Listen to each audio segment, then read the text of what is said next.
कक्षा 10वीं समाज विज्ञान एमपी बोर्ड के पूरे पाठ्यक्रम से 2 अंक के इम्पॉर्टेंट प्रश्न हैं जो बोर्ड परीक्षा में संभावित हैं। मैक्सिमम प्रश्न इसी से आएंगे। इतिहास, भूगोल, राजनीति विज्ञान और अर्थशास्त्र पूरे जो इसमें विषय हैं सारे विषय मिलाकर के ये प्रश्न है। तो चलिए इन प्रश्नों को समझें और इनको आप एक बार लिख के देखिएगा, एक दो बार पढ़िएगा। तो प्रश्न है, फ्रांसीसी क्रांति के 2 कारण लिखिए। उत्तर देखिए, सिंपल सिंपल यहाँ पर लिखा गया है। एक है निरंकुश राजतंत्र और दूसरा है आर्थिक असमानता। फिर है फ्रांसीसी क्रांति के 2 परिणाम लिखिए। इस क्रांति के बाद क्या हुआ? तो पहला हुआ सामंतवाद का अंत हो गया और दूसरा स्वतंत्रता और समानता के विचारों का प्रसार हुआ। तीसरा है राष्ट्रवाद से आप क्या समझते हैं? तो राष्ट्रवाद वह भावना है जिससे लोग अपने राष्ट्र को सर्वोपरि मानते हैं कि राष्ट्र ही सबसे ऊपर है। इस तरह से इसको अपने भाषा अपने शब्दों में भी लिख सकते हो। इटली के एकीकरण में मैजनी की भूमिका लिखिए। तो मैजनी ने यंग इटली संगठन बनाकर राष्ट्रीय चेतना फैलाई। अब ये दो दो अंक के प्रश्न हैं, इसलिए इसके आंसर भी छोटे छोटे रहेंगे, 2 अंक लायक रहेंगे। फिर स्वदेशी आंदोलन के 2 उद्देश्य लिखिए। तो पहला है विदेशी वस्तुओं का बहिष्कार करना और स्वदेशी उद्योगों को बढ़ावा देना। फिर है असहयोग आंदोलन के 2 कारण लिखिए। तो एक है रॉलेट एक्ट और दूसरा है जलियांवाला बाग हत्याकांड। फिर है दांडी यात्रा का महत्व लिखिए। इससे नमक कानून टूटा और जन आंदोलन को बल मिला। फिर है काली मिट्टी की 2 विशेषताएं लिखिए। तो इसमें नमी धारण की क्षमता अधिक होती है और ये कपास के लिए उपयुक्त होती है। फिर है लाल मिट्टी की 2 विशेषताएं लिखिए। इसमें लोहे की अधिकता होती है और उपजाऊपन इसका कम होता है। फिर है जनसंख्या वृद्धि के 2 कारण लिखिए। तो जन्म दर अधिक होना और मृत्यु दर में कमी होना, ये जनसंख्या वृद्धि। इसके अलावा भी आप दूसरे कारण भी लिख सकते हैं। 2 अंक का है तो कम से कम 2 कारण लिखना है। यदि आपको डिटेल करने की आवश्यकता है तो डिटेल भी कर सकते हैं, बाकी पर्याप्त आंसर है ये। फिर है चावल की खेती के लिए 2 परिस्थितियां लिखिए। तो एक तो अधिक वर्षा होनी चाहिए, दूसरा उपजाऊ मिट्टी होना चाहिए। फिर है लौह अयस्क के 2 प्रमुख क्षेत्र लिखिए। तो ये उड़ीसा में और झारखंड में अधिक पाया जाता है। इसके बाद है परिवहन के 2 महत्व लिखिए। तो परिवहन से व्यापार में वृद्धि होती है और क्षेत्रीय विकास होता है। फिर है लोकतंत्र की 2 विशेषताएं लिखिए। इससे जनता की सत्ता होती है और स्वतंत्र चुनाव होता है। ये मैं दो दो सारी चीजें लिखा हूँ, अन्य कारण भी आप इसमें लिख सकते हैं। फिर है लोकतंत्र के 2 लाभ लिखिए।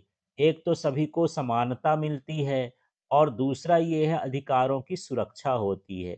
फिर है संघीय शासन की 2 विशेषताएं लिखिए। तो ये है केंद्र व राज्य सरकार और दूसरा है शक्तियों का विभाजन। फिर है मौलिक अधिकारों के 2 महत्व लिखना है। तो ये स्वतंत्रता की रक्षा करना, फिर है समानता की स्थापना। देखिए, निर्वाचन आयोग के 2 कार्य किए। तो एक तो है चुनाव कराना, दूसरा है चुनाव आचार संहिता लागू करना। इसके अलावा दूसरे कार्य भी आप लिख सकते हैं, केवल यहाँ पर 2 अंक के अनुसार दो दो कार्य दिए गए हैं। फिर है संसद के 2 कार्य लिखिए।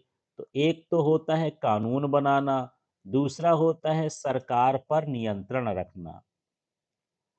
अब अगला प्रश्न देखिए, पंचायती राज के 2 उद्देश्य लिखिए। तो यहाँ पर ग्रामीण विकास करना और दूसरा है जन सहभागिता करना।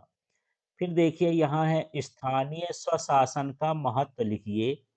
तो इससे प्रशासन प्रभावी और लोकतांत्रिक बनता है। इस तरह से स्थानीय स्वशासन को आप लिख सकते हैं। फिर है राजनीतिक दलों के 2 कार्य लिखिए। एक तो है कि उम्मीदवार खड़े करते हैं चुनाव में, और दूसरा यदि जीत जाते हैं तो ये सरकार भी बनाते हैं। फिर अगला प्रश्न है, मानव विकास सूचकांक क्या है? यह आय, शिक्षा और स्वास्थ्य का संयुक्त माप होता है। फिर है, प्राथमिक क्षेत्र क्या है? इससे संबंधित कार्य प्राकृतिक संसाधनों पर आधारित होते हैं। तो प्राथमिक क्षेत्र वही है जो प्राकृतिक संसाधनों पर आधारित कार्य किए जाते हैं। फिर है, द्वितीयक क्षेत्र क्या है? इसमें कच्चे माल से वस्तुओं का निर्माण होता है, तो वह द्वितीयक क्षेत्र कहलाता है। इसके बाद है, तृतीयक क्षेत्र क्या है?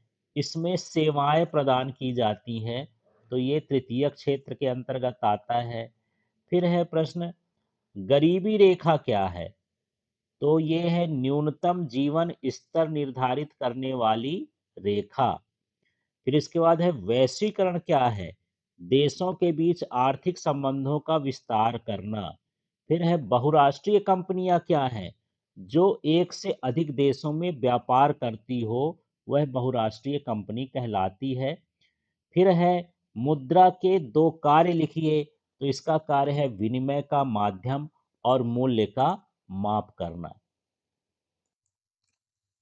अब यहाँ अगला प्रश्न है, उदारीकरण का अर्थ लिखिए। तो चलिए इसको देखते हैं। उदारीकरण का अर्थ है अर्थव्यवस्था पर से सरकारी नियंत्रण कम करना और निजी क्षेत्र को अधिक स्वतंत्रता देना। उदारीकरण से बाजार आधारित व्यवस्था को बढ़ावा मिला है और वैश्वीकरण की प्रक्रिया तेज हुई है। इस तरह से आपको लिखना है। फिर है, हरित क्रांति से क्या तात्पर्य है? तो हरित क्रांति 1960 के दशक में भारत में कृषि उत्पादन बढ़ाने के लिए शुरू की गई योजना थी। इसके अंतर्गत उच्च उपज वाले बीज, रासायनिक उर्वरक, सिंचाई सुविधाएं और आधुनिक कृषि उपकरणों का उपयोग किया गया। इसका मुख्य उद्देश्य खाद्यान्न उत्पादन बढ़ाकर देश को आत्मनिर्भर बनाना था। अब अगला प्रश्न है, उपभोक्ता अधिकारों का महत्व लिखिए। उपभोक्ता अधिकार उपभोक्ताओं को शोषण से बचाने के लिए बनाए गए हैं। इनमें सुरक्षा का अधिकार, सूचना का अधिकार, चयन का अधिकार और शिकायत निवारण का अधिकार शामिल है। उपभोक्ता संरक्षण अधिनियम उपभोक्ताओं को कानूनी सुरक्षा प्रदान करता है और बाजार में पारदर्शिता सुनिश्चित करता है। इसके बाद अगला प्रश्न देखिए, संसाधन क्या है? जो वस्तुएं मानव की आवश्यकताओं की पूर्ति करती हैं और जिनमें उपयोगिता हो, वे संसाधन कहलाती हैं। संसाधन प्राकृतिक, मानव निर्मित तथा मानव संसाधन भी हो सकते हैं। अगला प्रश्न देखें, नवीकरणीय संसाधन किसे कहते हैं? जो संसाधन प्राकृतिक रूप से पुनः प्राप्त हो सकते हैं, उन्हें नवीकरणीय संसाधन कहते हैं, जैसे जल, वायु, सौर ऊर्जा आदि। फिर है, काली मिट्टी की विशेषता लिखिए। काली मिट्टी में चूना, लोहा और मैग्नीशियम प्रचुर मात्रा में होते हैं। यह कपास की खेती के लिए उपयुक्त होती है। फिर है, बहुदलीय प्रणाली क्या है? जब किसी देश में अनेक राजनीतिक दल सक्रिय हों और चुनाव में भाग लें, तो उसे बहुदलीय प्रणाली कहते हैं। फिर है, मताधिकार से क्या आशय है? नागरिकों को अपने प्रतिनिधि चुनने का अधिकार मताधिकार कहलाता है। भारत में 18 वर्ष से ऊपर सभी को यह अधिकार है। फिर है, नियोजित विकास क्या है? तो सरकार द्वारा योजनाओं के माध्यम से आर्थिक विकास करना नियोजित विकास कहलाता है। भारत में पंचवर्षीय योजनाएं इसका उदाहरण है। फिर है, श्वेत क्रांति क्या है? दूध उत्पादन बढ़ाने के लिए चलाई गई योजना को श्वेत क्रांति कहते हैं। इससे भारत विश्व का प्रमुख दुग्ध उत्पादक बना है। फिर है, संघ सूची क्या है? संविधान में दिए गए वे विषय जिन पर केवल केंद्र सरकार कानून बना सकती है। संघ सूची कहलाती है। अगला देखें, मानव संसाधन क्या है? शिक्षित, प्रशिक्षित और कुशल जनसंख्या को मानव संसाधन कहते हैं, जिसे अनेक कार्य में लगाया जा सकता है विकास के, आर्थिक विकास के। लोकतंत्र में विपक्ष की भूमिका क्या है? विपक्ष सरकार की नीतियों की आलोचना करता है और उसे उत्तरदायी बनाता है। फिर है, प्राकृतिक संसाधनों का संरक्षण क्यों आवश्यक है?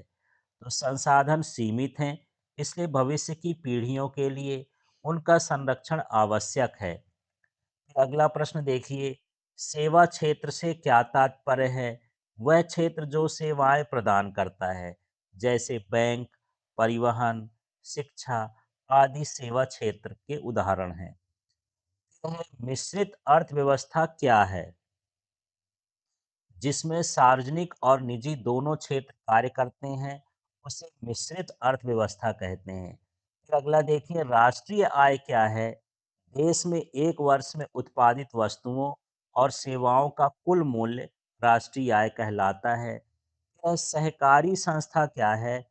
समान उद्देश्य वाले लोगों द्वारा बनाई गई संस्था सरकारी संस्था सहकारी संस्था कहलाती है।